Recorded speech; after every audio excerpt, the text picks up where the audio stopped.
Hey fam, Roland Martin here. Today is Tuesday, November 26, 2019. Coming up on Roland Martin Unfiltered. Folks, we've got a jam-packed show for you today. First up, from colonizers to gentrifiers. That's right. A very popular black-owned restaurant right here in Houston is being targeted by white residents who want them run out of the black historic neighborhood. Wait until you hear about an email that I have got my hands on that was used today when the Turkey Leg Hut went to court to stop an injunction order. Trust me, folks, you're going to be tripped out by this. And it says a whole lot about where we are as a community when it comes to those who are trying to come into our historic neighborhoods. Also on the show, 3 black men in Baltimore released from prison. They were in prison for 36 years. They were framed by a retired Baltimore cop who's still alive. Man, I hope he gets sued. In Alabama, a majority white jury convicted a white police officer for killing a black man. Tragic story there. But that cop is going to prison. And also, a black sheriff in Alabama gunned down by a white man who was the son of a deputy. We'll have the details for you as well. Also, groups like Cop Watch are key when it comes to cases like the ones in Alabama. We'll talk with one of the men who was actually watching the cops to keep them honest. Also, folks, last year, 14 million Americans were purged from voter rolls, most of them black and brown. Now Greg Palast is aligning with Stacey Abrams in Georgia to combat voter suppression happening in that state in advance of the 2020 election. Also on the show, again, folks, we're going to remember the late Reverend George Clements, very popular Catholic priest, died at the age of 87, who really emphasized the adoption of young black kids. Folks, it is time to bring the funk on Roland Martin Unfiltered. Let's go. He's got it. Whatever the biz, he's on it. Whatever it is, he's got the scoop, the fact, the find. And when it breaks, he's right on time and it's rolling. Best believe he's knowing. Putting it down from sports to news to politics. With entertainment just for kicks, he's rolling. It's on go, y'all. It's Roland Martin, Rolling with Roland now. He's funky, he's fresh, he's real, the best, you know he's Roland Martin now.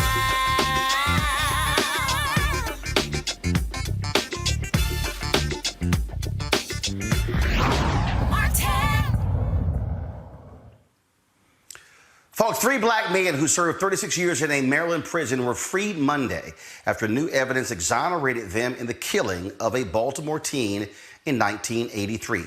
Alfred Chestnut, Ransom Watkins, and Andrew Stewart were arrested on Thanksgiving and accused of killing 14-year-old Dewitt Duckett in the hallway of Harlem Park Junior High School over his Georgetown University jacket. Baltimore State's Attorney Marilyn Mosby said that a reinvestigation produced new evidence and testimony from witnesses that proved they were innocent. Here's their reaction as they left the courthouse last night. I'm looking forward, man, to living the rest of my life. It wasn't easy. You see us out here, we smiling. We're happy that we're free, but we got a lot to fix. My journey just beginning. Amen. One beginning. Because I got to learn how to live right now. Folks, it was a special unit created by Marilyn Mosby, a victim integrity unit that really was about reinvestigating that case. There are a number of progressive DAs all across the country who have created these particular units. In fact, I am here in Houston where a black man happened to also he got bail as a result of, in a very similar case where he was accused of killing a man in the Montrose area. It is a largely gay area here in Houston. He was convicted solely based upon eyewitness testimony. 6 to 10 people testified in this case. Well, several people testified that they could see him. They were standing some 6 to 10 feet away. It was absolutely him. Yet, there was skin found under the fingernails of the man who was killed. At the time, the DNA testing could not test that level of evidence. Well, after that was the case, the murder took place in 2010. Scientific evidence today, the Innocence Project got involved, tested the skin underneath those fingernails. It did not match the man who has been in prison. But they put it in a database, and it did match another man who had been convicted of several violent crimes. DA Kim Ogg here in Houston asked for bail for them to move forward with the case for further investigation. And again, he will be walking out of prison as well. I want to go to my panel there in D.C. Joining me now is Melik Abdul, Republican strategist, Kelly Bethea, communication strategist, Dr. Julianne Malveaux, economist, president emerita at Bennett College. And I want to start with you, Julianne. Bottom line is this here. When we look at these cases, they are largely black men. Yes. They're largely African Americans. Very few times there are white men who have been convicted, who are served time in prison, and they simply didn't do it. When we look at these cases, whether we talk about the case in Houston, the 3 men in Baltimore, cases in Louisiana, in North Carolina, in Virginia, we can go on and on and on. These are black men. This is what people talk about when they say that you have a criminal justice system that is unfair to African Americans, it targets African Americans, and these are black men spending 36 years in prison. You know, they went in. That is shocking.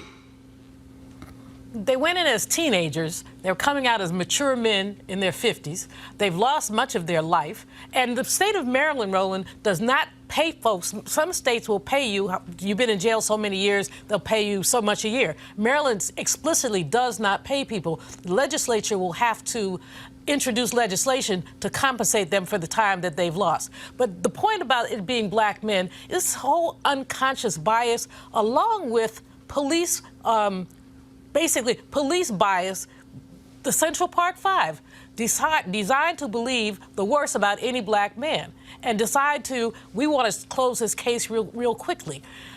The other thing, you made the comment about white folks. Most white men who do get into this situation have resources. That's why the Innocence Project is so important. But if you're poor, you don't have the resources for an attorney, and so you're basically on your own. And some people take a plea because rather than, get a longer sentence. So it's absolute discrimination. And a week or so ago, we talked about Mike Bloomberg and his apology for stop and frisk. If his apology was real, maybe he put some money into the Innocence Project or into some legal defense fund for folks who are unjustly convicted. But here's the deal, Julianne. This is a man who also refused to actually settle the case. He did not want the Central Park Five to get any payment. And so that speaks to Mike Bloomberg is, Kelly, I want to read this for you, Kelly. I just typed in, I was trying to pull up the story to get the name of the man in Houston who, of course, was just granted bail. This is what I typed in. DNA in Google, DNA frees Houston man. But here's what came up. DNA evidence frees man convicted of murder. That is a July 6, 2001 story from the Houston Chronicle. He was a Waco man who was convicted of a 1986 rape and murder. And it was because of DNA evidence where this man freed from prison. Was he African American? The answer is yes. Another story, DNA frees Dallas man wrongly imprisoned for rape. April 16th, 2009, Thomas McGowan, African American. A man held for 23 years is set free by DNA test. This is the man, Ernest Saunier, August 7th, 2009, New York Times story. He also is, again, an African American. Now, I'm not done. Here's what's amazing. I'm not done yet. I'm seeing DNA frees Austin man charged in wife's death. This was August 3rd, 2011. He happened to actually be white. DNA frees another inmate wrongfully imprisoned. It goes down. I mean, you can continue to go see these stories, and it's amazing. The more stories, I haven't even gotten to the case yesterday. These were literally other cases in Texas in the last 20 years, and we see it in other states where DNA is clearing individuals who didn't do it, and nearly every case, Kelly, they're black. And what's really sad about this is when DNA testing did become a mainstream way of was integrated into like boilerplate investigation of homicides, murders, what have you, they knew at the time that it was still something that was a work in progress. So for you, even though DNA is definitely necessary for investigations, it's not perfect. And the accuracy to date, even now, is still not perfect. So with these cases that have been, because of DNA testing now, these men have been freed. I feel like there should be an initiative nationwide regarding DNA testing, and there should be a database or something of to that effect that will basically review these cases as DNA testing gets more advanced. Almost automatically, these cases that have DNA testing as a result of their incarceration, they should have, first dibs on getting that case reviewed upon a new development in DNA, because this is just not fair. It's not fair at all. It's even worse, man. Like when I see this story here, you're going to see this is from the Marshall Project. When Jerry Hartfield walked out of the Hutchins State Jail in Dallas on Monday, the date line of this story is June 12th, 2017. When he walked out of the jail on Monday into the sunlight in the arms of his family, he became one of the most unlikely prisoners ever to be freed early in Texas. He wasn't exonerated or released on parole. He wasn't pardoned by the governor. No one else has confessed to the murder for which he was convicted in 1977. No DNA cleared him. No witness recanted. No celebrities pleaded his cause. Hartfield was freed from prison because Texas finally gave up trying to find a valid reason to keep him there. He had waited 35 years between trials without a conviction, a prisoner simply forgotten for decades in the state's massive justice system. What we're seeing, that's just a very unique case. When we talk about these integrity units, where you have people, it happened here in Texas, in Dallas, Craig Watkins, the first black DA in Texas, created a unit to retest cases. More than 30 people were actually freed. What Marilyn Mosby is doing in Baltimore, what is happening all across the country, they are going back and frankly looking at messes created by largely white district attorneys who threw people in jail, who basically used shameful testimony, who collaborated with unethical cops to put people in jail. And I dare say in that Baltimore case, if I was the city of Baltimore, I would try to take that cop to court who framed these three black men, who is retired and getting his pension, but they're going to have to pay because of his actions. On your last point, I absolutely agree with that. They absolutely should target his pension. This is good news in the sense that they got out, but we hear these stories over and over again.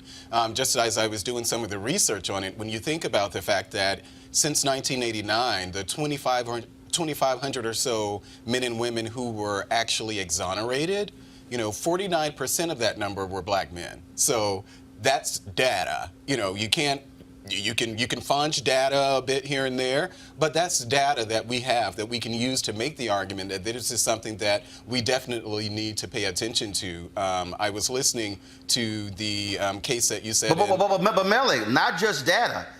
Don't leave out how much it cost. Well, yeah, what you're talking about is billions. Of those wrongfully convicted, 49% are black men. Folks, since 1989, taxpayers have spent or cost them almost $1 billion to incarcerate black men and women later found to be innocent. Nearly $1 billion.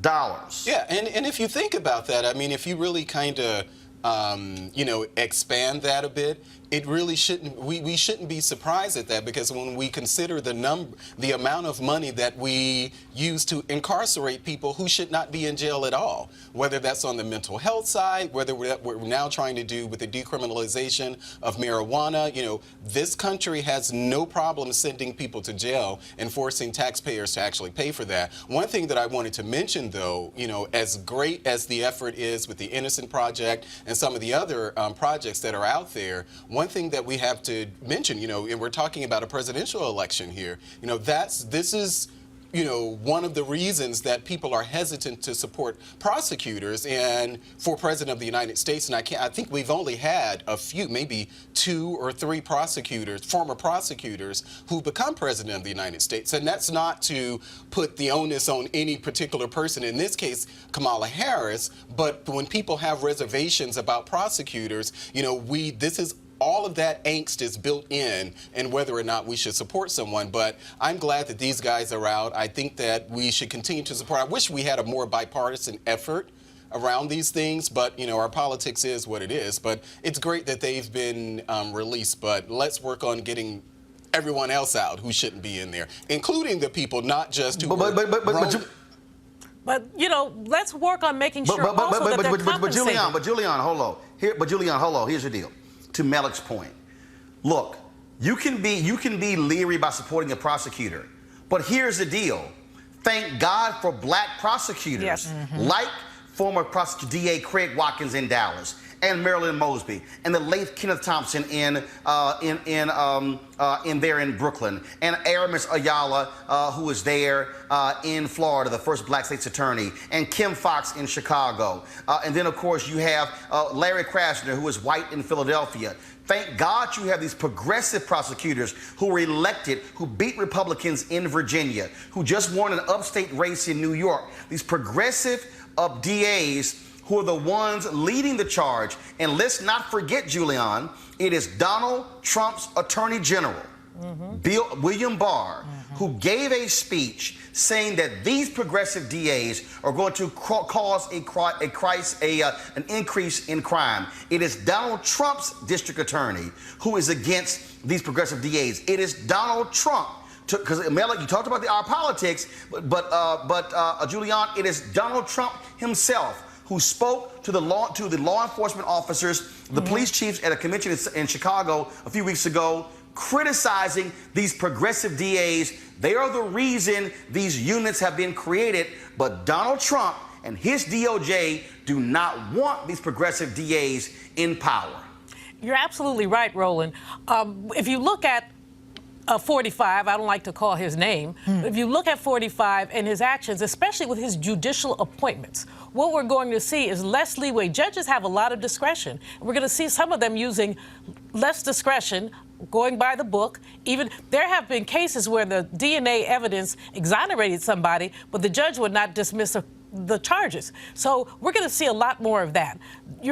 This is the line everybody uses: elections have consequences. So all those people who didn't want to vote, okay, this is what you got.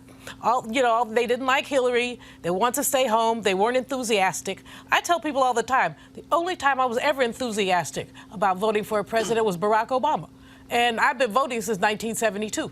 So these false narratives are really what we could leave us with this same situation again. And the other thing I was saying when Melik was talking, I want there to be federal legislation to require states or others to compensate people for the time they've lost. Absolutely. These people are going to have to find jobs. They probably never had a cell phone in their hand. Any number of things. They need training. They need employment. They need opportunities in education. And basically, in the state of Maryland, there is no requirement to do that. And Melik, I got to ask you. I mean, you talk about our politics. You voted for Trump and Mike Pence. This is the same Mike Pence who refused to grant a pardon to a black man who was exonerated. Mike Pence was the governor of Indiana. His own pardons board voted unanimously to release this black man, Keith Cooper, who was convicted, served time, almost 20 years, and Mike Pence refused to even grant the pardon. So when you talk about our politics, it is largely Republican politicians who do not want to honor these commitments and who are the ones who are opposing these folks being granted pardons or release? Well, I don't have any evidence to back that up. I hear what you're saying about I'm sorry. Okay, Here's well, the deal. I'll let you finish my point, right here. Roland. I'll let you finish my point. Go ahead. Melik, you said no, hold up. Well, you said no evidence. I barely got 5 words out before you interjected, so I'll let you finish what my point was. No. I only want to show the audience. This is a story from the Christian Science Monitor. The headline, Why Mike Pence Won't Grant Pardon to Exonerated Indiana Man. His name is Keith Cooper. I want everybody watching to Google it. I interviewed Keith Cooper. I talked to him and his lawyer. Those are facts. Okay, I said I don't know anything about it. But go right ahead. You giving me that information while we're on air. I said I didn't know anything about it, which is actually true. I don't know anything about it. Sure, Mike Pence can be held accountable for that, but this doesn't need to be a conversation about Donald Trump, because I'm pretty sure that a lot of those people who were exonerated, they were locked up under various presidents, under various departments, departments of justice. No. Okay, well, I'll let you finish my point again. No, Melik, Melik, you said the issue is not locked up under various presidents. I am speaking specifically about the fact that progressive district attorneys are creating the kind of units to reinvestigate cases that freed the black man in Houston, that freed the 3 black men in Baltimore. And what I'm saying is the man who you supported and the man who you will support next year is against those progressive DAs. Well, Attorney General Roland, I've literally never heard Donald Trump speak out against any DA who was fighting for people to be exonerated while he was here in office. Are you serious? But he was in Chicago. He did that. Wait a minute. Melik, just 3 weeks ago. Okay, well, just go ahead. Where have you been? Go ahead and finish what my point was, Roland. You seem to do that better than me. No. Ooh. No, I'm asking you, where have you been? We literally covered it on this show. What I clearly said, and we can extend that to Barr, I have not heard them speak out against the notion that people be exonerated for crimes they did not commit. You can bring up the Central Park 5. You can talk about the Central Park 5, but I have not heard. You said that Donald Trump and William Barr were speaking out against progressive attorneys. That's different. That's very different. That's very different than being against these progressive attorneys because they were actually exonerating innocent people. I don't know what Barr was referring to. Are you telling me, Melik, you don't recall Donald Trump refusing to apologize for the Central Park 5 while running? And even when the Netflix movie came out, Donald Trump refused to even apologize again. In fact, he said they should still be in jail. You don't recall any of that? I absolutely do, but you're talking about his administration. I think that's what you were referring to, right? So you're saying Donald Trump which you haven't presented any evidence. Wow. You can but I mean, if you're going to continue to just cut me off, why don't you just interview yourself instead of me?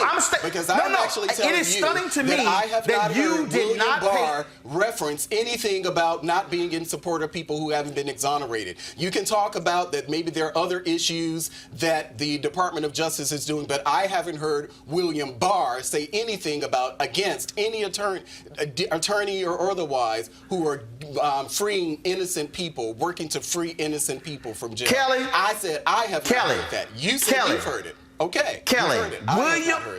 William Barr and Donald Trump in the last 2 months have specifically trashed progressive district attorneys for exonerating people and saying that I'm not done. Mm-hmm. They have trashed them, saying their election will cause crime to increase. So if, Kelly, you're a communications specialist, if you say that progressive DAs should not be elected, what comes along with those progressive DAs are innocence-type projects to retest evidence. So therefore, if you don't get progressive DAs, you don't get these programs, okay, Kelly. So this isn't anything you have any evidence of, you're just saying. So, Kelly, go right ahead, Kelly. So to your point, I'm sorry, that was funny. What am I trying to say? Just because you were talking about me being a communication specialist, that is true.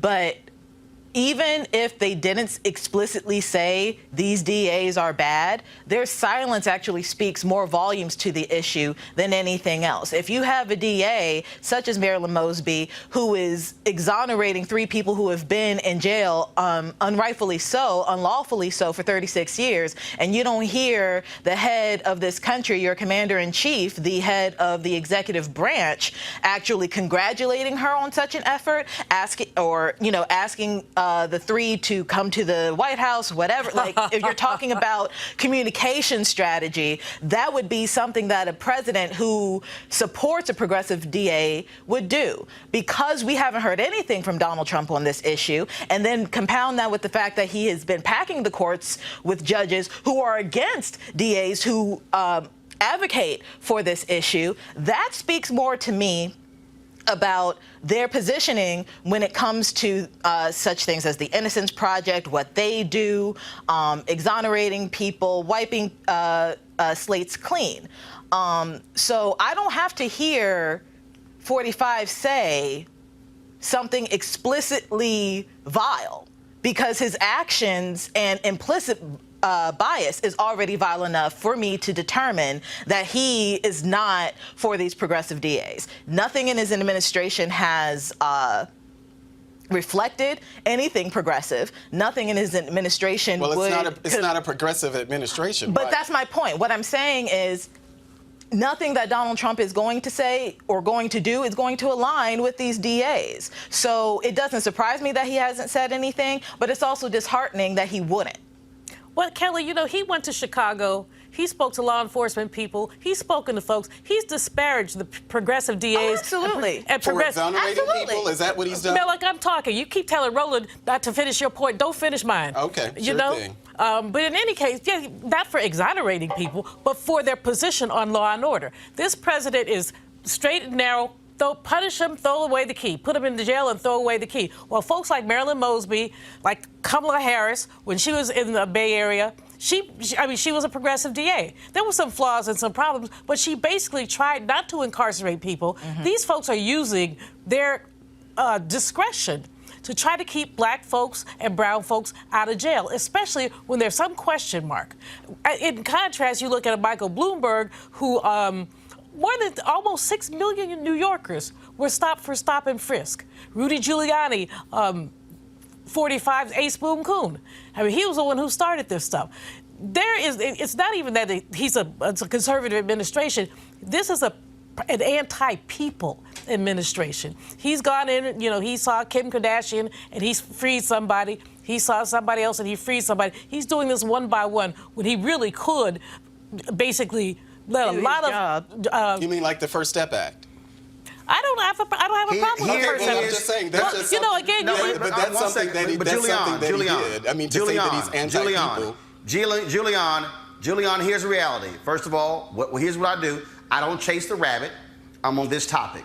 And this topic is very simple. And that is this. You dug the rabbit hole, excuse me. When it comes to this whole issue, when it comes to this whole issue of who is largely supporting and opposing these type of projects inside of district attorneys' offices, it is largely Democrats who are creating these units to retest cases to ensure the right person was convicted, and you largely have Republican DAs who are not creating these type of units, who don't support these type of units. And I think it is very easy to say, if there are two parties, one Republican and one Democrat, which one is likely to support these units that will retest and will likely free innocent people? Republicans go down, and it's largely Democrats. Period. This was a rabbit hole of Those are facts, Malik. This is a rabbit hole of your own creation, because we started talking about celebrating the fact that people were exonerated, but you wanted to turn that into a diatribe against the Republican Party and Donald Trump. How were they exonerated? I get it. No, how were they exonerated? We can talk about the first step back. 1 second. I mean, you're talking about criminal justice reform. How were they exonerated? No. Answer the question. What led to their exoneration? Projects like the Innocent Project, district attorneys like... No, that's not true. No, right. So there was a unit created by Marilyn Mosby in what city? That led to their case being reinvestigated. No. Let's walk this thing back. What, 1 second, what led to them being freed? The creation of a unit by Marilyn Mosby. What led to the creation of that unit? The election of Marilyn Mosby. Okay. I can make it perfectly. And what led to these folks being freed in Dallas County? The election of Craig Watkins. What led to the election of Craig Watkins? Him beating a Republican for DA. What led to these units being created in Brooklyn? The election of Ken Thompson. See, I can go down the line. Show me an example, Malik. Take your time, where Republicans are leading the effort as DAs to create these type of units that will be freeing innocent people. I'll wait. Well, we're on the show, so I'm not going to do the research while we're here on the show. But the president has actually... No. But the president has I'll actually... wait. Okay, You can I'll Google just let right you now. just interview Please, yourself by all means, when you think you're talking to me then, Roland. Pull your phone out, Malik. Pull your phone out. I'm not going to pull my phone out on air evidence to help you whatever argument that you want to make. You're talking about a rabbit hole. You just created an entire crater that you're jumping down just to make a point against the Republican Party and Donald Trump. I get it. This is the strategy. Doing these things. I get it, but I would prefer to talk about the criminal justice reform efforts that the president is actually taking up. But that wouldn't satisfy you because you would rather talk about every other thing that the administration is doing wrong. That you don't agree with. We're on this topic. Well, Donald Trump wasn't the topic, though. That was your rabbit hole. Remember last week you talked about deflection and rabbit holes. Donald Trump wasn't the topic. You made him the topic. Let me remind you. You spoke about where our politics are when it comes to these people issues. who are running for president of the United States. Yes. About prosecutors. Right, that's what I was talking about. You took it to William Barr and everybody else because, Kelly, it's a viral moment for you. Kelly, here's the reality.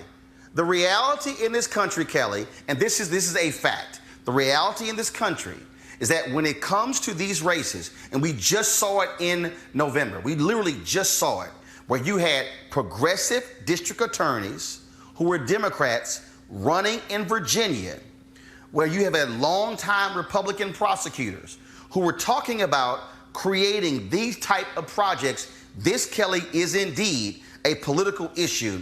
And if you had to say which party is more likely to create, in essence, innocence type projects inside a district attorney's office, it is going to be Democrats versus Republican. Kelly, your thoughts?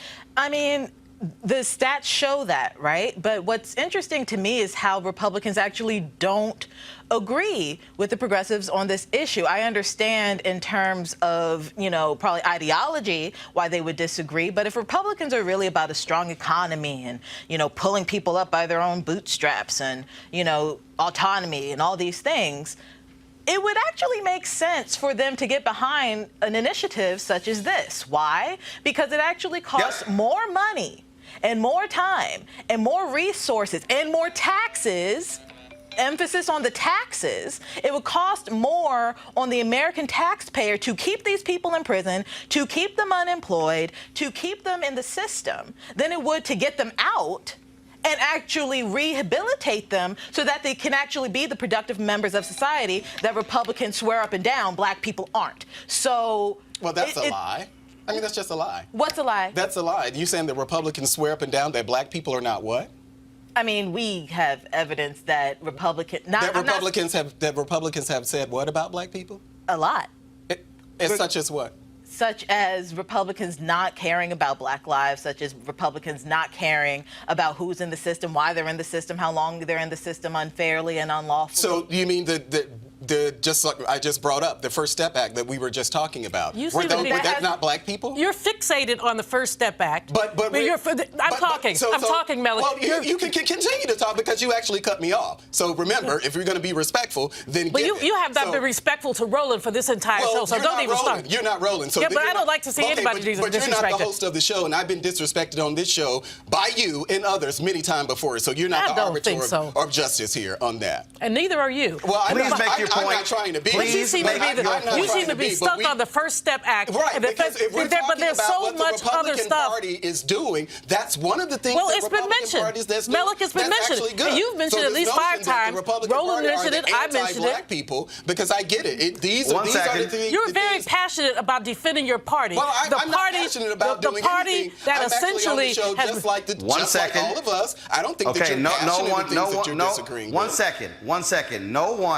No one can hear either one of you. Here's what I'm going to do. I'm going to give Melik 30 seconds to make your point.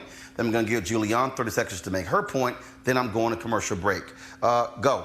My point remains the same. I think that we can talk about criminal justice reform. We can talk about things that the president is or is not doing. But in this particular case, as we're talking about the 2,500 or so people that were exonerated since 1989, I think that's a really good conversation to have. We can give the president and the administration credit when it deserves it, and when it's not, we can criticize them. But the notion that the Republicans, it's always something negative, it's always something bad that a Republican Party or Donald Trump is doing, I actually reject it. And I understand this is not an audience that appreciates that, but I reject it. No, actually, that's not what I said, but I was specific. Okay, 30 seconds are up. Julianne, go.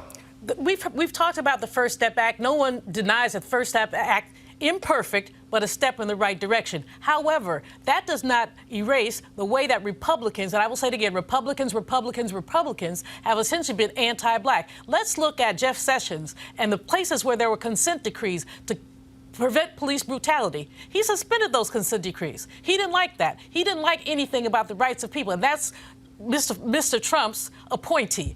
Bob Barr, same thing. He has spoken about rights. He's spoken about prison. 30 seconds are up. I got it. 30 seconds are up. Bottom line is this, people. When you go to the polls and vote in the primaries in 2020, and when you go to the polls in November, remember, when you're voting for district attorney, ask the question, who supports projects similar to what just freed 3 Black men who served 36 years in prison in Baltimore, and who does it? Ask the question, who supports doing nothing against these police officers who framed Black men who served 36 years in prison, who now retired? Who are the people who want to go after their pensions, who want to hold them responsible? Ask yourself the question, which one of the candidates, whether they're Democrat or Republican, are going to line up on those issues, and you vote accordingly. Got to go to a break. When we come back, we'll talk about a white cop in Alabama who was convicted by a all-white jury for killing a Black man, and also what's the latest on a Black sheriff in Alabama gunned down by the son of one of his deputy sheriffs. This is Roland Martin Unfiltered. Back in a moment. You want to check out Roland Martin Unfiltered? YouTube.com/Roland S. Martin. And subscribe to our YouTube channel. There's only one daily digital show out here that keeps it black and keep it real. It's Roland Martin Unfiltered. See that name right there? Roland Martin Unfiltered. Like, share, and subscribe to our YouTube channel. That's YouTube.com/Roland S. Martin. And don't forget to turn on your notifications so when we go live, you'll know it. All right, folks, it's the holiday season. This is when you think about spending time with the family and friends. This is also when you count your blessings and support those less fortunate. This year, be a holiday hero and change someone's life forever. Right now, hundreds of thousands of Americans are sitting in jail without being convicted of a crime. Why? Because they lack the financial resources to pay their bail. Now think about it. If you are arrested for any minor offense, you will be taken directly to jail. If you don't have bail money, you will stay there until a court date is scheduled. That could be days, weeks, or even months. Simply put, America's bail system is broken for people of color. Freedom folks should be free. That's why the Ebony Foundation has partnered with the Bail Project and is sponsoring the Home by the Holiday campaign. The Bail Project has helped bail out thousands of people over the years. And with your help, we plan to bail out 1,000 people by New Year's Day. How's that for a holiday gift? A donation from you today can change someone's life tomorrow. Did you know people of color represent upwards of 90% of the jail population across the country? Without bail, nearly 90% of those charged with misdemeanors plead guilty. However, with paid bail, less than 2% receive a jail sentence. Folks, sometimes justice needs just us to fight to join the fight. You can be a holiday hero by donating $25, $50 or more to help the Ebony Foundation bring our brothers and sisters home by the holiday. To donate, go to homebytheholiday.com. It's homebytheholiday.com. All right, folks, 2 stories out of Alabama. First, the jury in Ozark, Alabama on Friday found a white officer guilty of manslaughter in the 2016 shooting death of Greg Gunn, an unarmed black man. The DA says the state will ask for the maximum sentence. Prosecutors had charged Aaron Cody Smith with murder, but jurors returned the unanimous verdict on the charge of manslaughter. Smith shot Gunn during a stop and frisk when he was walking home late at night in Montgomery, Alabama. The case didn't get a lot of national attention, and 8 judges refused to try the case. The trial venue was changed from a majority black city to a rural, mostly white county. Still, in less than 2 hours of deliberation, a majority white jury convicted the officer for killing an unarmed black man. Kelly, this is obviously shocking to a number of people, but think about that. Even though this man was found guilty, 8 judges refused to even try the case. They moved it from a majority black city to a rural area. These are the type of decisions, I go back to Kelly, why district attorneys matter. Where they moved it. And this DA got an indictment for murder, but again, a jury is unwilling to convict a cop of murder. They would rather choose manslaughter. I mean, the fact that 8 judges said no to this case is very telling as to where you are, and 2, their mindset regarding the case. But kind of sort of the joke is on the people who tried to change venue after venue, because that was the whitest venue with the whitest audience with pretty much the whitest jury, and he still got convicted of something. Like, that part was shocking to me. Like, you are in Alabama in the whitest of white lands, and you still got a conviction on a white man killing a black man. And it goes to say that, one, there is some hope that there is a change in terms of people's mentality regarding police brutality, but it's also telling at just how wrong this cop had to be in order for any type of conviction to have been made. Because every single thing that the cop should have done in this case, based off of what I read regarding the facts and whatnot, every single step of the way, every single part of the procedure, he just did not do. So I think it was more of a logical explanation as to why he got convicted, as opposed to, you know, Black Lives Mattering, if that makes any type of sense at all. I'm not saying that these white people don't think that, but something tells me it was more along the lines of logic as to how and why they came to their decision. I would be very interested, Mel, to see what happens in this case where Lowndes County, Alabama Sheriff Big John Williams was shot to death on Saturday at a gas station where people often hung out. They had a call there about loud noise there. He approached a truck to ask them to turn the noise down, and it was when this young man, William Chase Johnson, the son of a Montgomery County Sheriff's deputy, who shot and killed the sheriff. They were looking for him. He returned later, it was around midnight, with the gun, walked up and said, "I did it," and turned himself in. Unfortunately, talk about a sad case, Big John Williams, his own son, was actually at that gas station and witnessed his father being gunned down. Just a shocking story. This was a beloved black sheriff, worked there for about 40 years there in Lowndes County, Alabama. And so you would hope that a jury there will seek the death penalty against this young man who shot and killed this sheriff. But it also shows you again the uneven justice, where in this one case, a cop who kills a black man who is found guilty of manslaughter, not murder. The question now then becomes, will you have this white kid who kills a black sheriff?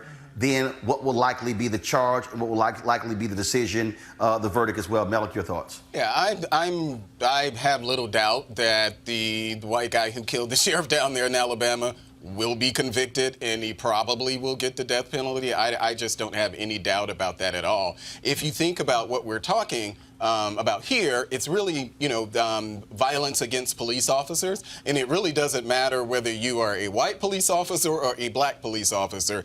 If you harm one, chances are, if you actually make it to jail without being shot or killed first, the jury's pretty much is going to convict you. The other case that you were referencing about the cop, this is just another, it's another example of what we've seen in other areas around the country where juries themselves find it very difficult to convict police officers, whether it's a white police officer or a black police officer. But as far as Alabama is concerned, I imagine, despite the fact that he is the sheriff's son, not the sheriff's son.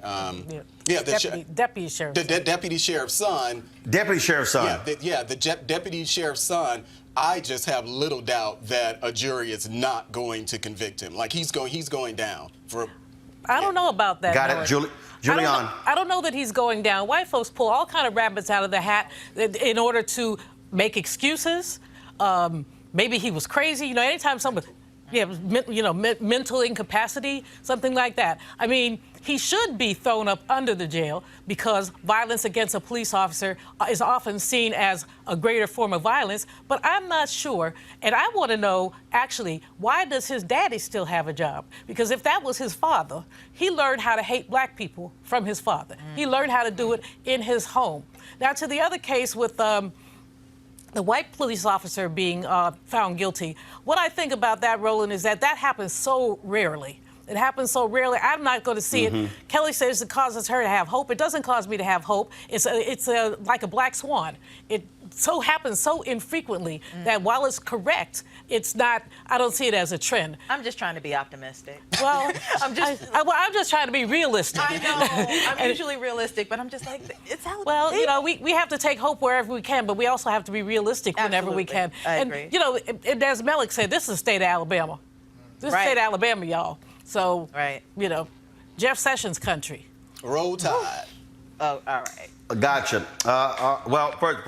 First of all, we talking about murder here, so we ain't talking about no football game right now. But let's talk about, speaking of who watches the cops, the killing of Michael Brown, an unarmed black man teenager, and of course Ferguson, Missouri in 2014 started a movement of citizens policing the police. In fact, even long before that, I remember in the 80s, that was a group who was actually using videotape to tape cops in California who were doing wrongdoing. Well, Cop Watch is one of those organizations, and you can see them in action on a new series on BET. It's called Cop Watch America.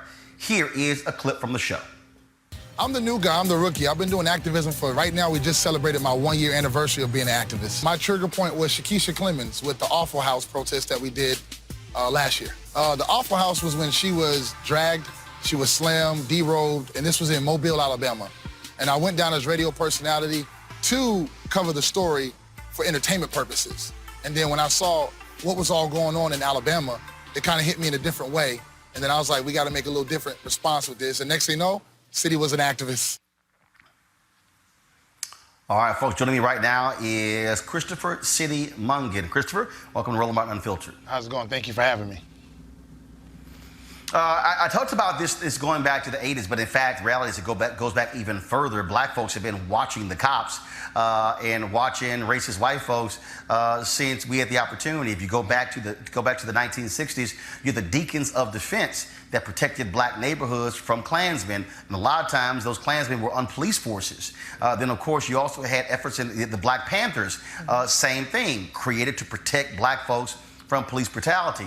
But in the 1980s, you had groups in California who were videotaping traffic stops, because they were monitoring the police officers. Cops hated that, but by monitoring them, they were protecting citizens. Now, with Cop Watch, is that still really what the goal there was, to ensure eyes are on the police officers when it comes to doing their job to protect the citizens? That's actually what it is, and it's to hold them accountable. We're in a day and age where technology has improved since the 60s. And granted, some of the cases that we're dealing with, especially like in Atlanta with the Jimmy Atchison case, where there was no footage because some officers don't have body cams, where there wasn't anybody to cop watch. But we're in place for those situations to get at a smaller extent, I should say, so we can monitor those things. So yeah, that is exactly what we're doing. First of all, so how do you actually do it? Because I know in some places you have cops who are not happy about being recorded. And so really, what is your process? How does it actually work? So it's me and a few of the comrades that I work with. What we do exactly is we have scanners, we have monitors, and we pretty much station in certain areas. Like I'm based out of Atlanta, so we'll say, let's do the east side tonight, or we'll do the west side. And we'll have both monitors going on and both scanners, and we're trying to tracking where the most of the activity is coming in, whether it's a traffic stop, whether it's a bar fight, or whether it's just a regular call to a domestic violent dispute. The whole end game is to make sure we don't have another hashtag. And so you're listening. Look, I mean, I had to do that when I was covering, had to cover police stuff. And so you're listening to the scanner. And so when you hear a call, are you looking at specific black neighborhoods? Are you looking at high traffic areas? So how do you break down your geographic area? Well, most of the areas that we cover are predominantly black. And, you know, Atlanta's broken down in different zones. And most of the zones that we cover are like zone 1, 2, 3, 4, and 5. That's from the east side of Atlanta to the west side of Atlanta, or known as SWATs, where a lot of this mass incarceration happens. Multiple police brutality cases are going on right now. When you're speaking to DAs, we're putting pressure on ours as it is right now. So we base it on those areas that we generally know of where the issues are taking place. And what has been, first of all, how long have y'all been doing this? And what have been the results? All right, so cop watching for me is actually very new to what I do as an activist. I'm more of the agitator in the streets, front lines. I just recently got into cop watching this year, and I've seen a tremendous amount of change alongside of the work of the attorneys and other activists that we work with. And some of the work that we have done has allowed pressure and officers to be relieved of duty. And one of the cases that we're actually channeling on right now is Jimmy Atchison. Granted, we weren't there as a cop watch, but as a case that we've put a lot of pressure on that now stems all the way down to the DA, which is Paul Howard, actually one of the first black DAs in Georgia, came in '97. And right now he has 7 cases on his desk, and he's just sitting with his feet up. And to know that it's part of his own community and he shows no concern when it comes to the Jimmy Atchisons and the Oscar Canes and the things of that nature and the Veltavius Griggs, it's heartbreaking. And to hear your conversation earlier when you were speaking about DAs and to think that our DA in Atlanta is just chilling. This is obviously something that's really important that people, I don't think, really focus on, because we've seen police officers really charge people saying, "Don't you dare videotape me." And I'm sitting there going, if you're doing your job right, you know what? I don't care if you videotape me. Exactly. I'm doing what I'm supposed to do. Exactly. That's actually one of the things, one of the situations you'll probably see further on in the series, where there was a young lady, you could tell she was distraught. Me and my comrade Pat Newbill, we were coming from lunch, and we saw the lady pulled over. It was multiple cops. It just didn't feel right. So we actually pulled over right there at the traffic stop. We pulled our phones out and we started recording. Some of the questions that we ask citizens: are you okay? Do you need us to call somebody? Do you have an attorney? Things of that nature. Are you being detained or being arrested? So they know what questions to ask the police officers as well. Once we started filming, the cops got really agitated, and this was in Atlanta. The first thing they did was try to put their hands up and block our cameras. Granted, I'm 6'5", so all I did was kind of put my hand up. And then they tried to push us back. So they said, "You're impeding." So, we take our steps back. Then when they realized, they start pulling stuff out of their cars, and we're like, wait, what's really going on here? So when they realized that there were more cameras around, they start putting out crime scene investigation tape to block us back from the crime scene now. So it went from a traffic stop to a crime scene. So these are things and the steps that they take so they're not being recorded. And it's like you said, if you're doing your job correctly, you should be glad somebody's watching you to make sure that your work is being done correctly. But if you have something to hide, then that's the reason why you get really fidgetive and really nervous. The same things they do to us when they pull us over and they say, "Why are you moving so much?" Well, why are you scared of a camera? Well, first of all, it's going to be a series on BET. When is it going to air? Is it a weekly series? Is it a docu-series? Give us the details on the series. It's a docu-series. It's actually already airing. We're on episode 5, I believe. It's every Wednesday for East Coast Standard Time. It comes on at 11 p.m. right after Tyler Perry shows. But it's on BET every week, every Wednesday. I believe we're going all the way into January with it. It's a 10 episode series. Oh. All right, then. Well, I certainly appreciate it. Thank you so very much. Keep up the good work there, Christopher, and keep folks accountable. Yes, sir. All right, folks, got to go to a break. When we come back, we're going to talk about Greg Palast fighting voter suppression across the country. Who are the people who are largely leading it? Republicans. No shock. We'll break it down next to Roland Martin Unfiltered. You want to support Roland Martin Unfiltered? Be sure to join our Bring the Funk fan club. Every dollar that you give to us supports our daily digital show. There's only one daily digital show out here that keeps it black and keep it real as Roland Martin Unfiltered. Support the Roland Martin Unfiltered daily digital show by going to RolandMartinUnfiltered.com. Our goal is to get 20,000 of our fans contributing $50 each for the whole year. You can make this possible. RolandMartinUnfiltered.com. You want to check out Roland Martin Unfiltered? YouTube.com/Roland S. Martin. And subscribe to our YouTube channel. There's only one daily digital show out here that keeps it black and keep it real. It's Roland Martin Unfiltered. See that name right there? Roland Martin Unfiltered. Like, share, and subscribe to our YouTube channel. That's YouTube.com/Roland S. Martin. And don't forget to turn on your notifications so when we go live, you'll know it. All right, folks, ever since I had my show first on TV One Washington Watch in 2009, News One Now in 2013, and of course launching Roland Martin Unfiltered last year, we've been focused on Republican-led voter suppression. The facts don't lie. That's what we have seen across this country. Well, last year, 14 million Americans were purged from voter rolls across the country. They were mostly black and poor or students. Joining me right now to discuss his investigation into voter purging is investigative journalist Greg Palast. Greg, welcome back to Roland Martin Unfiltered. Glad to be with you, Roland. I make this point all the time, and the bottom line is this here. When it comes to people who are purging voter rolls, it is largely Republicans who are leading this effort in states across the country. Fact or fiction? It's a sad fact. It's Jim Crow all over again. You know, in the 50s and 40s, 50s, and 60s, it was the Democratic Party who blocked black voters in the South. Now that's the GOP. And it's real simple. It's not that I don't really believe that characters like Brian Kemp are racist. That's the governor of Georgia, who's, I call him the Purgeon General of America. What he cares about is the color of your vote, which is blue. That is Democratic. You have Democrats, you have black folk, Hispanics, and now Asian Americans in Georgia are voting substantially Democratic, as are young people. If they let everyone vote, Georgia will be a solid blue state. Same with Mississippi, same with Alabama, same with Florida. They know it, and therefore the only way they can win is by removing voters of color. That's it. Look, you talked about that. In fact, a Republican strategist said in North Carolina, on the record, that if black folks were the ones voting Republican, Republicans in North Carolina would not be trying to suppress their vote.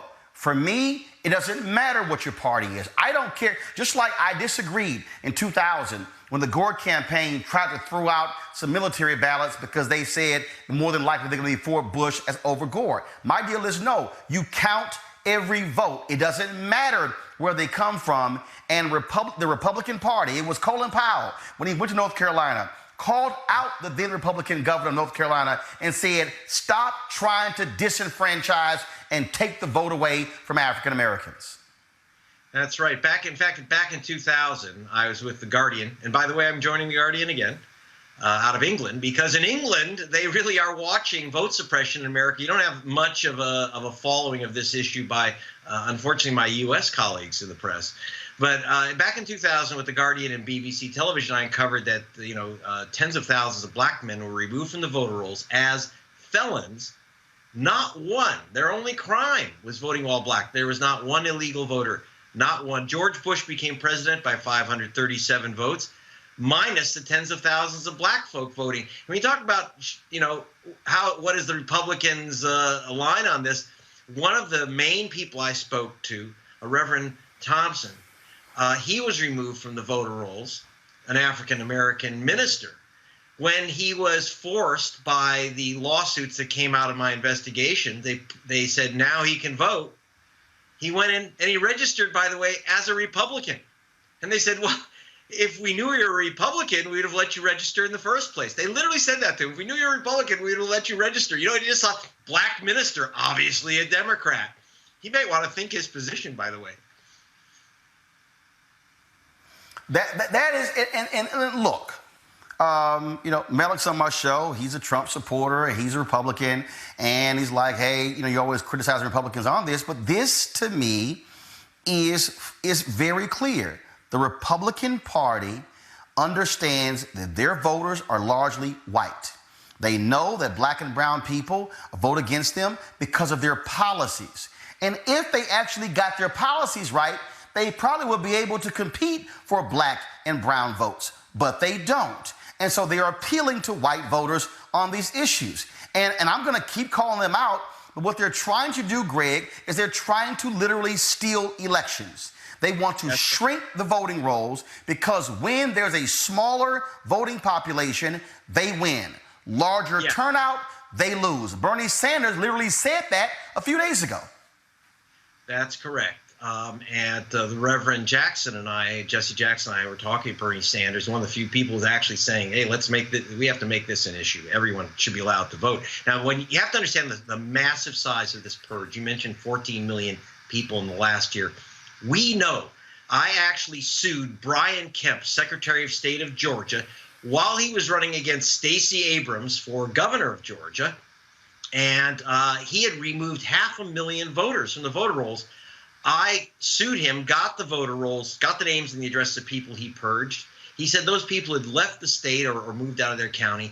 My experts went through that sheet and found out that in Georgia alone, he had illegally removed 340,134 voters. That's 1/3 of a million voters. We're not sampling. We have their names and addresses, and that's what we're fighting to get those people back on in my investigations. And Georgia isn't alone. Brian Kemp made himself governor of Georgia, winning over Stacey Abrams by a few thousand votes by removing hundreds of thousands of black folk, including, by the way, Martin Luther King's 92-year-old cousin. She'd voted the same station for 50 years. I was there when they threw her out of the voting station. 92-year-old cousin of Martin Luther King, voting every year, every election, since her cousin was murdered. We are taking this investigation to Ohio, to Michigan, to Wisconsin, to Mississippi and North Carolina and other states where we know that they are illegally and wrongly purging people. Our experts, we've filed legal actions in 26 states so far, and we expect to get those lists, and I'll be reporting on that, well, for Roland Martin, Unfiltered, and the Guardian newspapers. Well, look, Greg, anytime you want to come on the show, you are more than welcome. This is a critical issue, one that I have focused a significant number of years of my career on, because I don't care who it is. I don't care if you are white, if you're black, Latino, Asian, if you're young, old, if you're gay, straight, doesn't matter. You should not have your vote taken. It should be done fair and square. And bottom line is, if you want to beat people, beat them on the issues. Don't beat them by cheating. Greg Palast, where can people actually contribute to help your project? Where should they go? To gregpalast.com. Gregpalast.com. You can see a little film about the work I did in Georgia in 2018 that we're going to take nationwide. And I always appreciate tax-deductible donations, but we're doing this work. They can't stop us, and I'll keep reporting for you, Roland. Thank you. All right, Greg, thanks a lot. GREGPALAST.com. Greg, thanks a lot. You're the best. Thank you. Bye. All right, thank you. All right, Malik, what the hell's up with your party? Why can't they win fair and square? Why cheat? As I've said, each time we've had this convenient conversation on your show, I don't agree with any effort to suppress the vote. I think that the more people who are allowed to vote, whether it's college campuses or whatever the case may be, I fully support that. I kind of chuckled just a little bit when I heard your guest say that but for voter suppression efforts, Mississippi and Alabama would be solidly blue. I mean, I don't know what he's using to make that assumption, but I don't believe it as someone who's from Mississippi himself.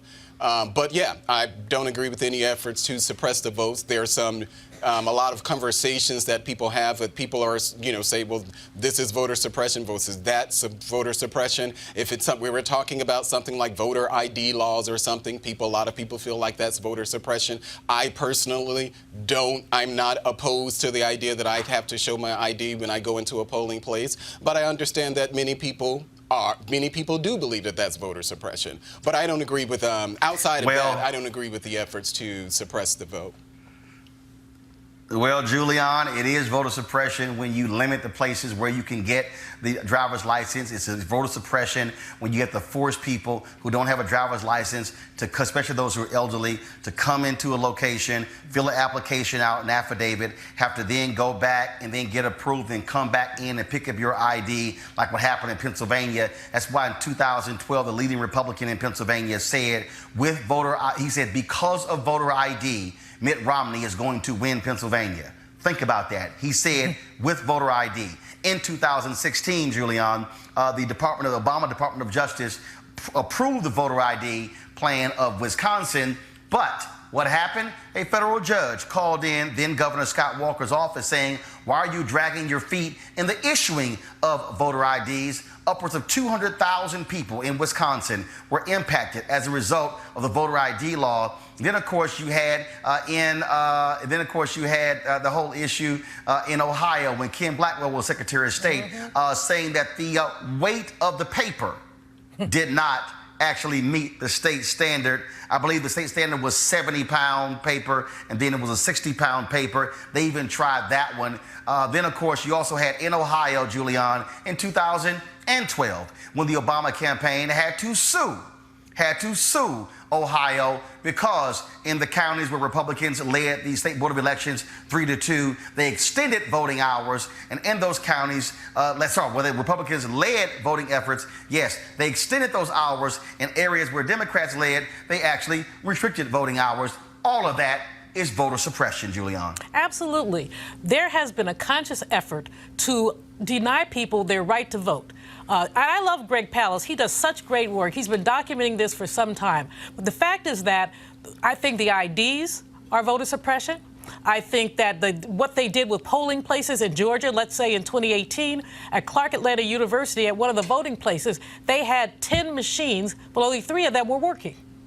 They waited until within an hour of the polls closing to bring some working machines. Meanwhile, students were lined up around the block because they wanted to vote. They wanted to vote for Stacey Abrams. Brian Kemp stole that election just like someone shoplifts, in the store. He literally stole that election. And quite frankly, Andrew Gillum was so close that you might look at whether or not his election was stolen as well. What Greg Palast said is true. When you have a large pool, Democrats tend to win. When you restrict the pool, Republicans tend to win. The Democratic base is blacker, browner, younger. The Republican base is old and basically white. Melk is an exception to the rule, of course. There are a couple others. But basically, that's the difference there. And they have had a concentrated effort. North Carolina screams to my mind, where they basically have made it difficult for students to vote. Students live on campus 9 months a year. That's their home. But they made it difficult for students to vote. They've moved polling places around. In 2016, one particular county went from having 8 polling places in 2012 to 2 in 2016. So that's voter suppression. In Mississippi, some people had to go as many as 40 miles to get to a polling place. That's voter suppression. And it is conscious, it's deliberate. Let's just look at the 3 states that 45 won: Pennsylvania, Wisconsin, Michigan. In each one of those cases, you have a narrative about voter suppression. In Michigan and Detroit, they lost 10,000 ballots.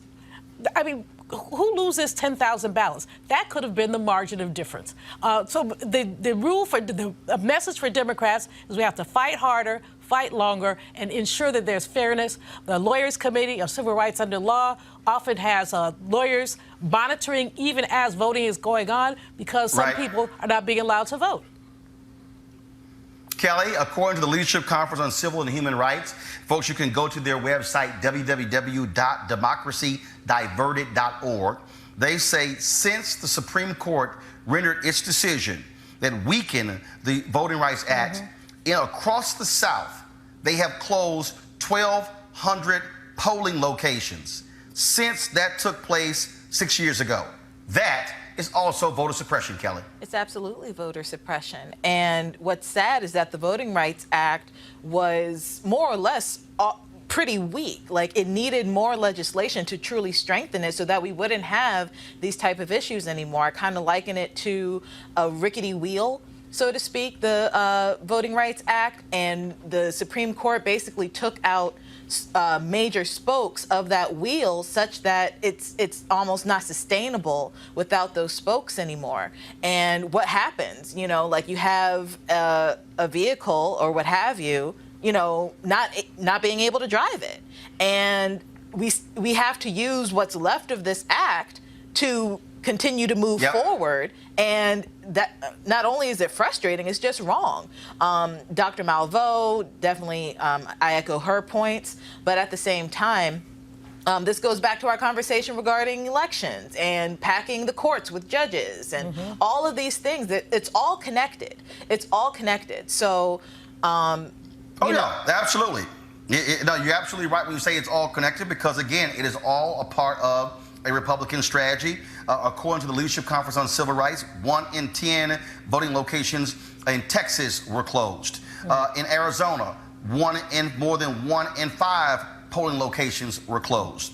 Georgia, Louisiana, and Mississippi closed roughly 1 in 20 polling locations. So when you take the purging of the voter rolls, then when you take the closing of polling locations, and you throw in voter ID, what you have is a witch's brew created by Republicans to frustrate voters, to say, I'm just so sick of it, I don't even want to go to the polling location. And that's why, folks, we're going to fight that, we're going to counter that, and so we're going to beat them at their game early. And that's why we got to make sure you have all the information that you need, because Republicans, if you want to win fair and square, but don't cheat. Got to go to a break. When we come back, gentrification.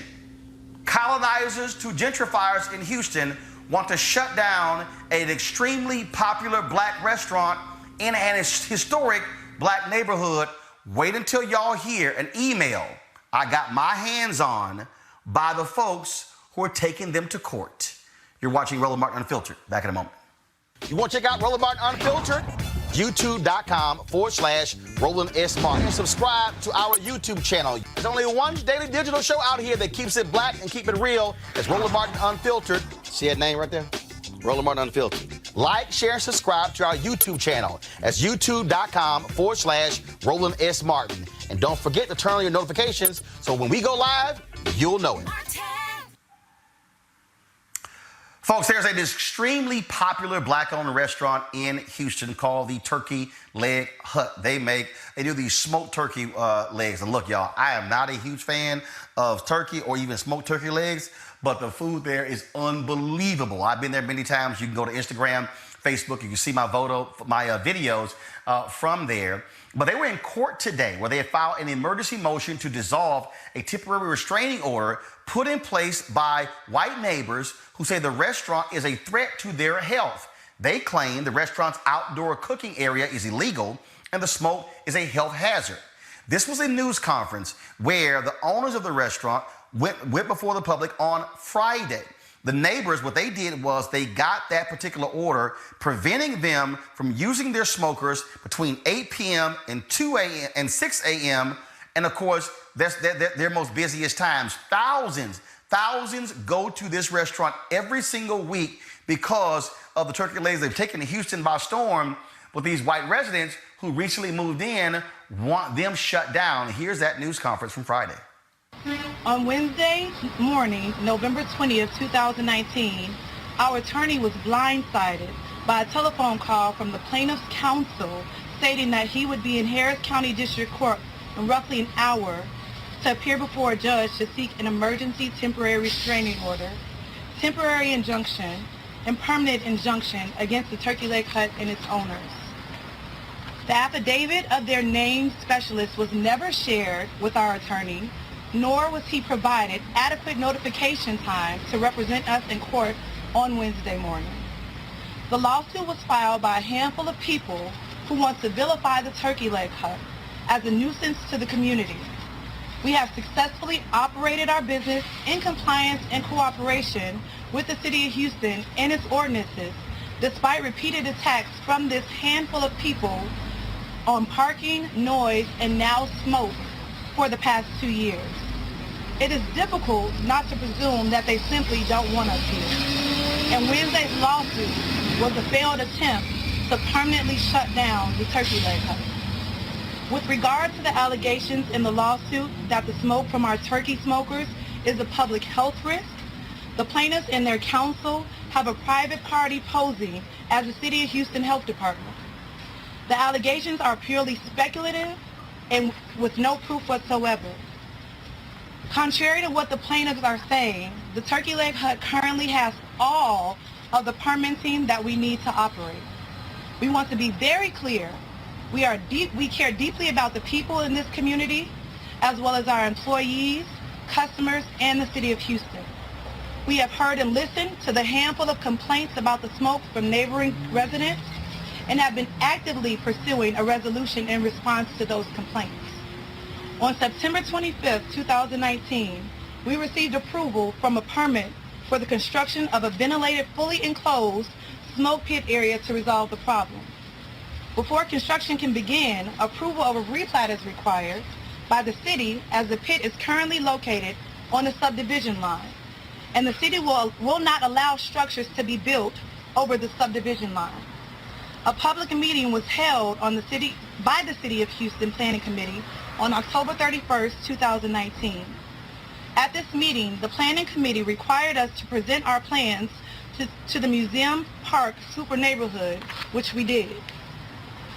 At the Museum Park Super Neighborhood meeting held just last week on Wednesday, November 13, 2019, a handful of neighborhood residents showed up to oppose us building the enclosure that would solve the very problem that they filed the lawsuit on this past week.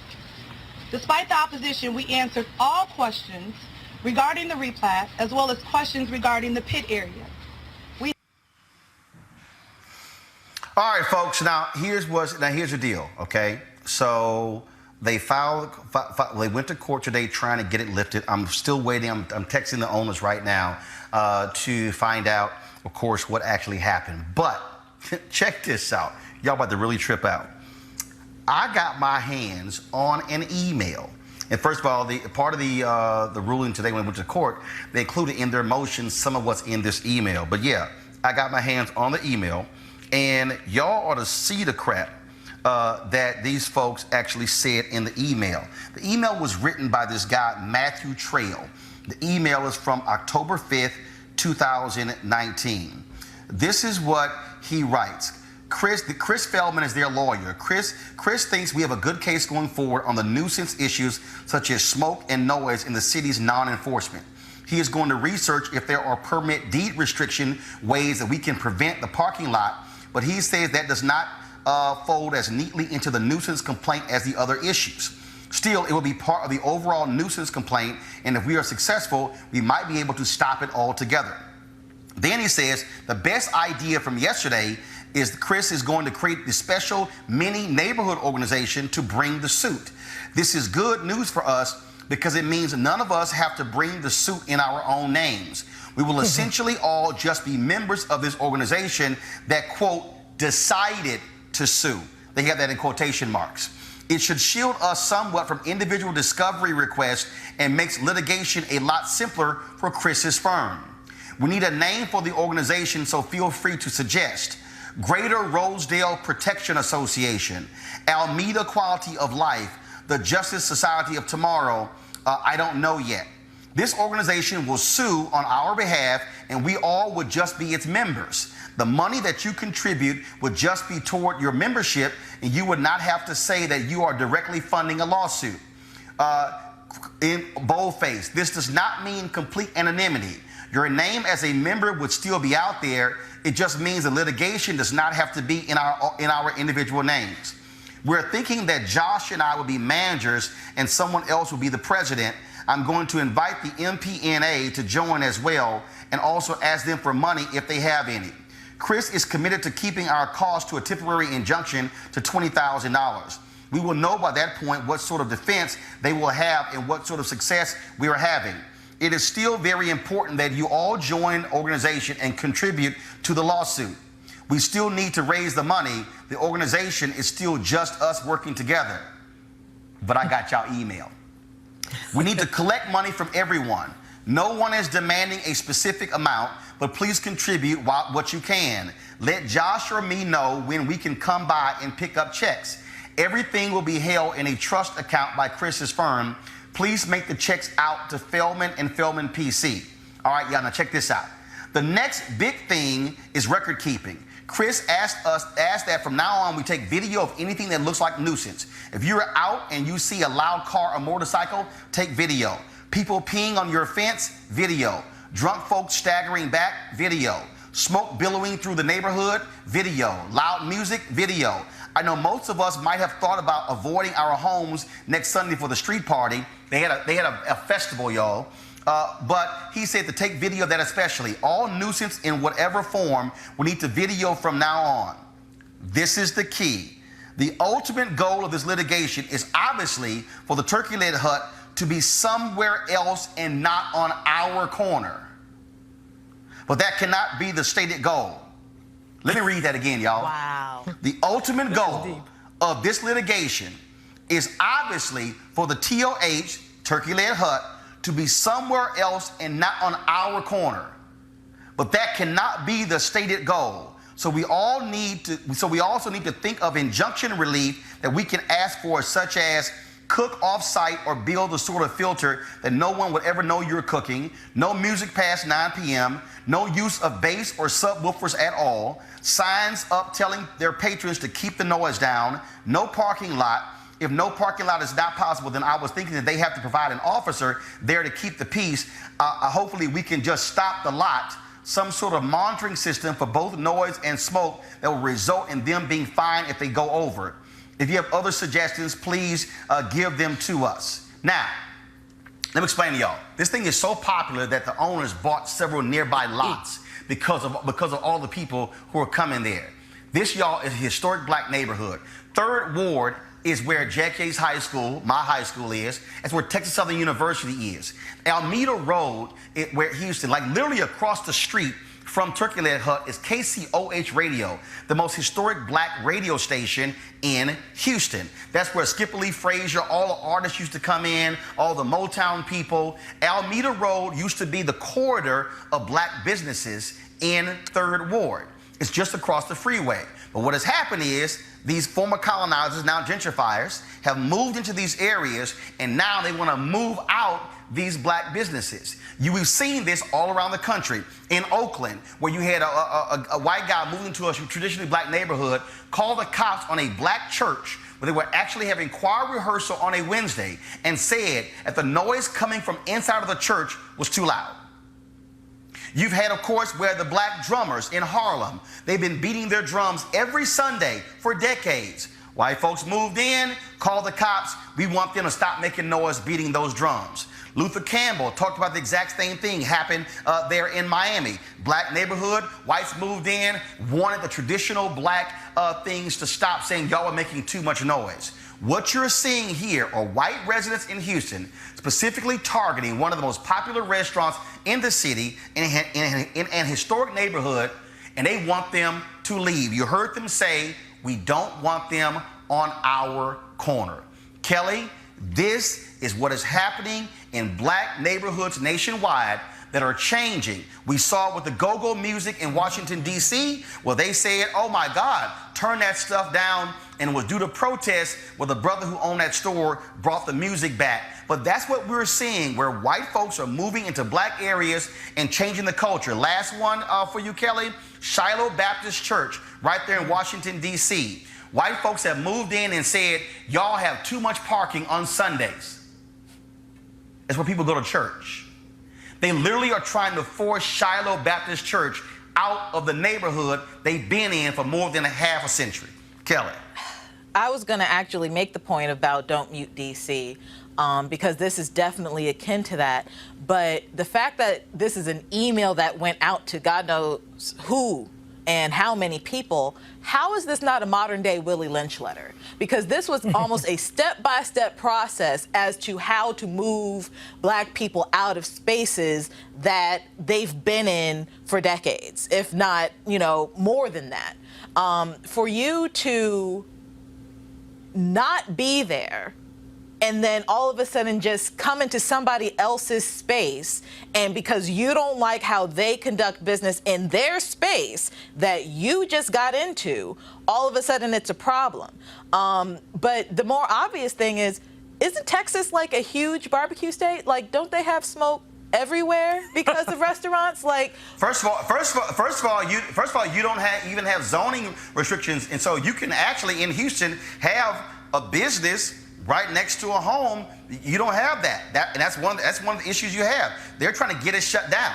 Like, I just don't understand how you are in Texas, of all states, which, you know, for Texans, they would probably consider themselves the, you know, king and, you know, presidents of barbecue, what have you. I'm not going into that debate, but it's a big deal there. That is a part of a culture. Don't hate. We are. No. I literally don't know. Like, that's right. I don't know. But what I'm saying is, you know, barbecue is a part of the culture of Texas in general, and you have the audacity, the testicular fortitude to go into Texas and say, don't smoke no meat. Like, that to me is just absurd. And the fact that they are going so far as to literally have a step-by-step process as to how to dismantle a culture in Houston that is insidious, that is harassment. I don't see how this is not malice and malicious.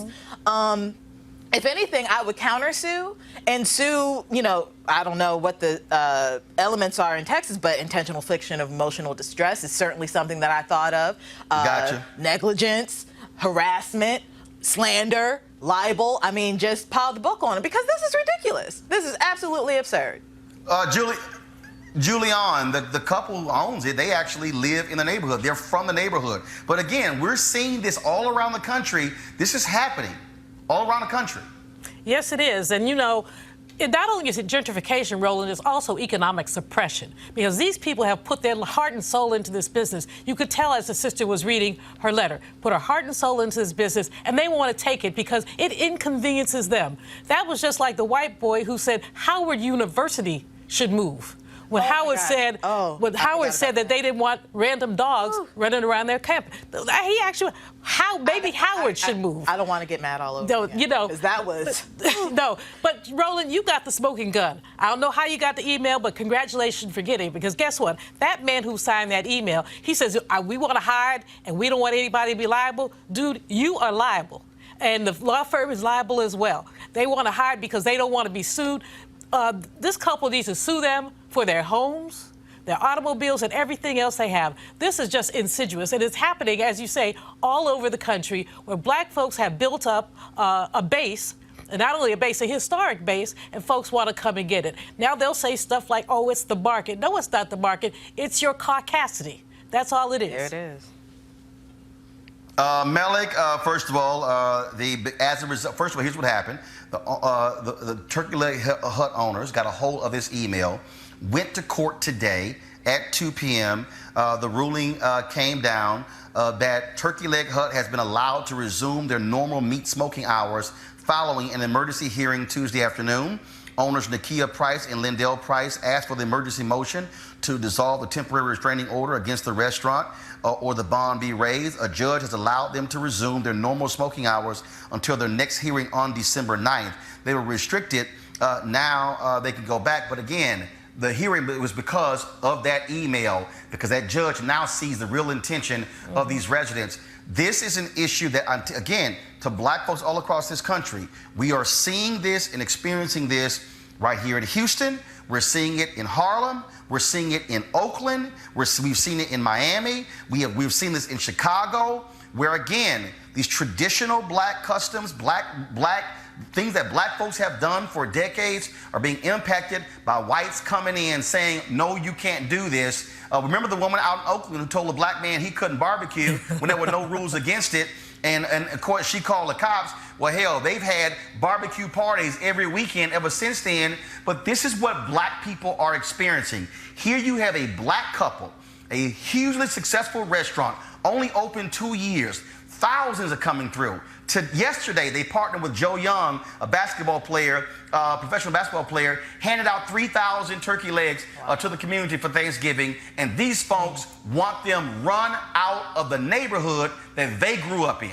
Yeah, I think it's you know, I'm glad you actually brought up the cases here in D.C. And just to be clear about the one with the go-go music, there are people who can reasonably disagree whether a owner of a store should be allowed to place a loudspeaker outside of his store. I mean, that people can reasonably argue that that's a nuisance. I get the culture argument, but people can reasonably argue that. As far as the Shiloh Baptist Church deal, parking is pretty scarce in D.C., and that's in the Logan Circle area. And for as long as I've been in D.C., the conversation about churches and parking and even bike lanes has been a huge conversation. And that's not really a racial thing as people are making. As far as the situation, as the situation in Texas, from what I'm hearing, it seems as if that there was an actual issue there with the smoke.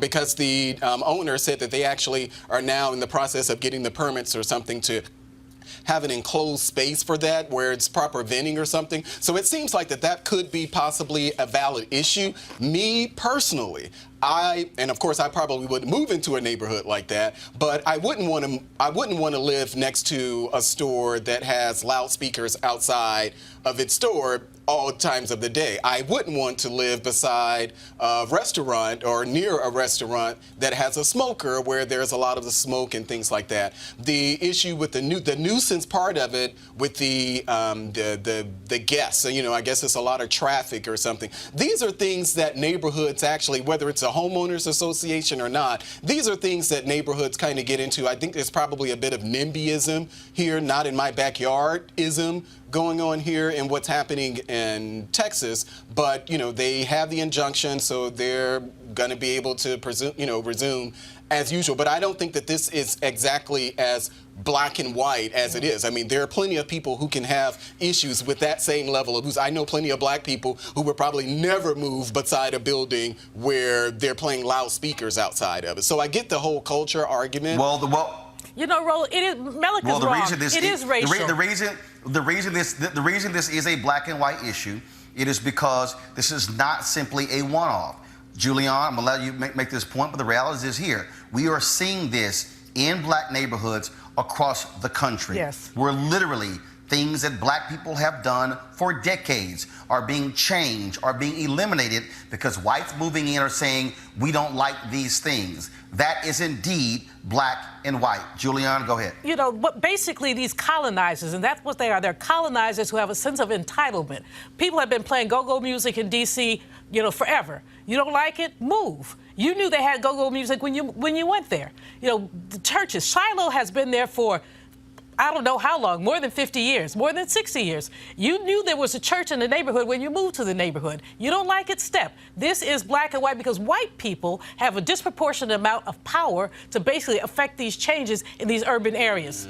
Yeah, the Shiloh issue, because I've lived in D.C. all of this time, and there are black people who have had these conversations, not just about Shiloh, but churches in general, and the amount of parking that people, and in D.C., just as it is with a lot of our schools, our schools here, there are a lot of residents who are not actually residents of D.C. They're coming from Maryland and Virginia into the city to park at these churches. So the parking thing has been an issue in D.C., whether you're black, white, Hispanic, or whatever. This has been a huge issue. So that's not a black and white issue. But the way that people choose to go around, churches should not have free reign to not just park, in particular with Shiloh, and just like it was with Metropolitan Baptist Church, which is probably about 3 or 4 blocks away from Shiloh. The issue was that there were the parishioners came into the city, and they were not just parking in zone parking spaces, they were double parking in those spaces. So there's a little nuance there that isn't just so white and black of people not wanting people. And I'm saying this as someone who knows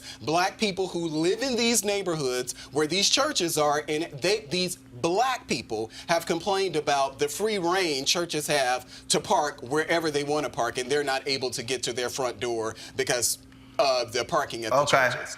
Prove it, Malik. Prove it. You're always asking people to prove something. Prove that, because I live in that. You want me to invite them on the show or something? I want affidavits. I mean, I live in that neighborhood as well. Everybody is kind of bent out of shape about parking, but most people, and most black people, are not so bent out of shape that they are wanting to church to move. In addition, some churches like John Wesley on the corner of 14th and Corcoran, they have a solution where they bought a parking lot. And so basically people can go into this enclosed parking lot. Yeah. My church, Metropolitan AME, we use a parking lot across the street. So everybody acknowledges parking is difficult in D.C. anytime. But the way that people have gone after these churches is nothing but racial. Well, but what I'm saying, if I can make a point, regarding the parking issue, absolutely. Across the board, in D.C., parking is an issue. But what you don't see, which is why I believe this is a race issue, yes, they're dealing with Shiloh in this regard, but there are churches up and down 16th Street Northwest that haven't been touched by any type of injunction or complaint or anything like that regarding parking. There are churches up and down Northeast. Like, the closer you get to Capitol Hill, the less black people you see, but you also see more churches that are not rooted in African-American religion denominations.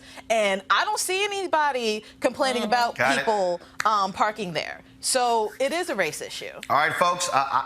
I have to close this conversation out. We are way over time. First of all, I want to thank all of you being on our panel. Folks, tomorrow we're going to have John Hope Bryant, founder of Operation Hope, talking about the need for black America to have a business plan. You do not want to miss this economic conversation. If you like the Byron Allen conversation, trust me, you want to hear this discussion I had with John Hope Bryant. That's going to be tomorrow right here on Roland Martin Unfiltered. Folks, if you want to support what we do, then we want you to join our Bring the Funk fan club. Go to RolandMartinUnfiltered.com. Use PayPal, Square, or Cash App to support what we do.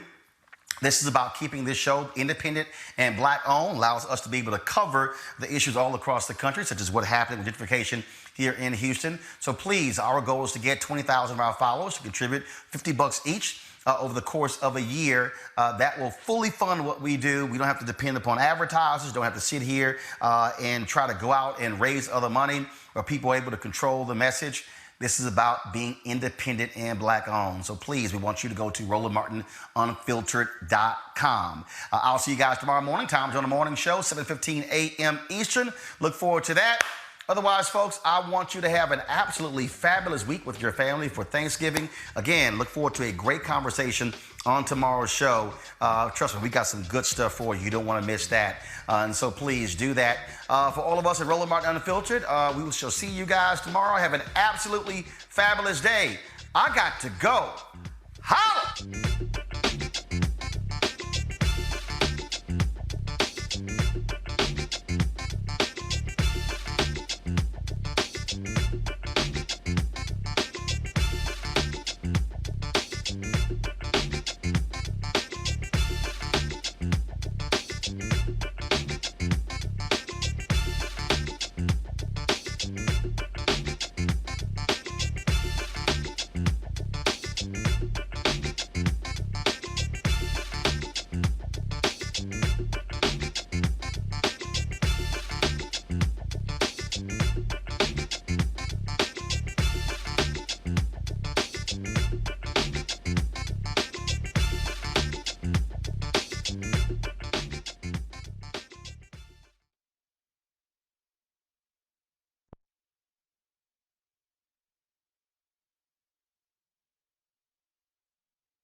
You want to check out Roland Martin Unfiltered? YouTube.com/Roland S. Martin. And subscribe to our YouTube channel. There's only one daily digital show out here that keeps it black and keep it real. It's Roland Martin Unfiltered. See that name right there? Roland Martin Unfiltered. Like, share, and subscribe to our YouTube channel. That's YouTube.com/Roland S. Martin. And don't forget to turn on your notifications so when we go live, you'll know it. You want to support Roland Martin Unfiltered? Be sure to join our Bring the Funk fan club. Every dollar that you give to us supports our daily digital show. There's only one daily digital show out here that keeps it black and keep it real. It's Roland Martin Unfiltered. Support the Roland Martin Unfiltered daily digital show by going to RolandMartinUnfiltered.com. Our goal is to get 20,000 of our fans contributing $50 each for the whole year. You can make this possible. RolandMartinUnfiltered.com. This is Diala Riddle, and you're watching Roland Martin Unfiltered. Stay woke. This is Director X, the director of Superfly on the red carpet, or the black carpet, and you're watching Roland Martin Unfiltered. Yo, what up, y'all? This is Jay Ellis, and you're watching Roland Martin Unfiltered. Hi, I'm Chaley Rose, and you're watching Roland Martin Unfiltered. I'm Lex Scott Davis, and you are watching Roland Martin Unfiltered. Hey, what's up, y'all? It's your boy Jacob Lattimore, and you're now watching Roland Martin right now.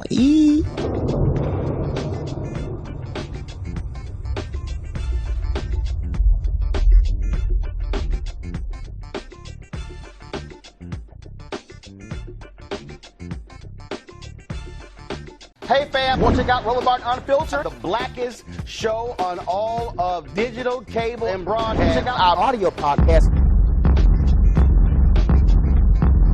There's only one daily digital show out here that keeps it black and keep it real. It's Roland Martin Unfiltered. Press play.